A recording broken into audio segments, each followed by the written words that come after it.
कब तक हमारे देश के सुरक्षा जवान इसी प्रकार से बलिदान होते रहेंगे? इसका जवाब कोई देगा? नहीं। दोस्तों आइए हम आप लोगों को प्रधानमंत्री और गृह मंत्री का स्टेटमेंट सुनाते हैं। क्या ये कह देने से इन लोगों का जो बलिदान हुआ है उसका बदला मिलेगा? आइए सुनाते हैं हम आपको। देखिए प्रधानमंत्री क्या कहते हैं, वीर शहीदों की शहादत को कभी भुलाया नहीं जा सकेगा। हम घायलों के जल्द से जल्द ठीक होने की कामना करते हैं। क्या यहाँ पे ये कह देने से कि भुलाया नहीं जाएगा? दोस्तों आप लोगों को पता होगा कि जब देश आज़ाद हुआ तब भी बहुत सारे लोग शहीद हुए, उसके बाद भी देश आज़ाद होने के बाद भी कितने जवान शहीद हुए। तो क्या उन लोगों की शहादत को नहीं भुला देने से आगे शहादत नहीं हो रहा है?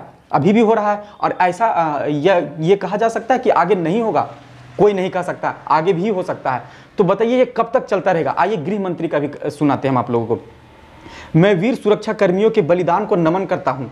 आगे वो कहते हैं राष्ट्र उनके शौर्य को कभी नहीं भूलेंगे। एक बात बताइए, उनके शौर्य को आप याद करके क्या कर लीजिएगा?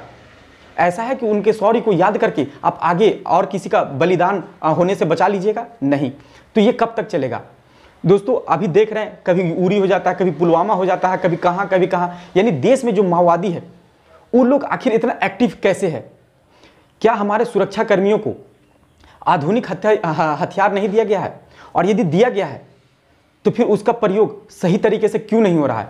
कहाँ पे उन लोगों को प्रेशराइज किया जा रहा है कि आप इसी अनुसार से काम करिए? उन लोगों को खुल करके काम करने के लिए क्यों नहीं दिया जा रहा है? एक बात बताइए, जब हम पाकिस्तान के ऊपर जा करके एयर स्ट्राइक कर सकते हैं तो एक छोटा सा जंगल जो कि छत्तीसगढ़ में पड़ता है, सुकमा एरिया में पड़ता है, उस पर एयर स्ट्राइक करके उन लोगों को यानी सारे माओवादी को क्यों नहीं मारा जा सकता है? हमारे पास रॉकेट लॉन्चर है, हमारे पास अच्छा मिसाइल्स है, हम क्यों नहीं मार सकते? हमारे पास टेक्नोलॉजी है, हम क्यों नहीं मार सकते? तो कब तक आखिर हम जवानों की शहादत को ऐसे ही झेलते रहेंगे?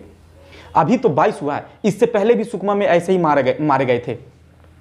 तो ये बहुत हो गया। अभी आप लोगों से एक रिक्वेस्ट है कि जितना से जितना ज़्यादा हो सके ट्विटर पे, फेसबुक पे इन शहादतों की बदला को लेकर के आप मैसेज शेयर कीजिए। आप अपना कुछ लोगो बना करके शेयर कीजिए ताकि ये जो बात है वो प्रधानमंत्री और गृह मंत्री तक पहुंचे कि लोगों की यानी कि जन जन तक आक्रोश है, वो लोगों के मन में आक्रोश है। तो इसका बदला जरूर लिया जाए, तभी जाकर के प्रधानमंत्री या फिर अपना गृह मंत्री हैं वो लोगों का आंख खुलेगा और तभी जाकर के उन लोगों के ऊपर ये कार्रवाई करेंगे। दोस्तों आप लोगों को बता दें कि जब कोई सुरक्षाकर्मी जाता है कोई भी अभियान में तो ये नक्सलियों को कैसे पता चलता है कि अभी सुरक्षाकर्मी आ रहे हैं अभियान में? जाहिर सी बात है सुरक्षाकर्मी जब भी जाते हैं तो गुप्त रूप से जाते हैं, किसी को पता नहीं चलने देते। तो ये इन्फॉर्मेशन उन लोग तक जाता कैसे है? इसका ये सवाल का जवाब कौन देगा? या फिर इसका जांच क्यों नहीं हो रहा है? जब उन लोग पास कोई भी इंफॉर्मेशन जा रहा है तभी तो जाकर के वो लोग घात लगा करके बैठते हैं, उसके बाद हमला करते हैं। तो ये बहुत हो गया। अब आप लोगों से रिक्वेस्ट है ज़्यादा से ज़्यादा इस वीडियो को भी शेयर कीजिए और कोशिश कीजिए कि आप अपना जो भी सोशल मीडिया है उस पर आप इससे रिलेटेड टैग कीजिए, पोस्ट कीजिए, तभी जाकर के हमारे देश की जो प्रधानमंत्री और गृह मंत्री है उन लोगों के कान तक कुछ जाएगा और तब जाकर के ये माओवादियों के ऊपर कार्रवाई करेंगे। दोस्तों कार्रवाई होना बहुत ज़रूरी है क्योंकि बहुत हो गया, एक के बाद एक ऐसा हमला हो रहा है।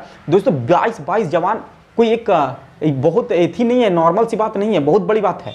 दोस्तों हम तो टेलीविज़न पे न्यूज़ नहीं देखते हैं, लेकिन जब आज मेरा पेपर आया और पेपर हम जब उल्टे तो फ्रंट में ही इस घटना के बारे में वर्णन किया गया था। दोस्तों जैसे ही हम पढ़े तो मेरा खून खौल उठा कि आखिर हो क्या रहा है, आखिर ये कब तक चलता रहेगा?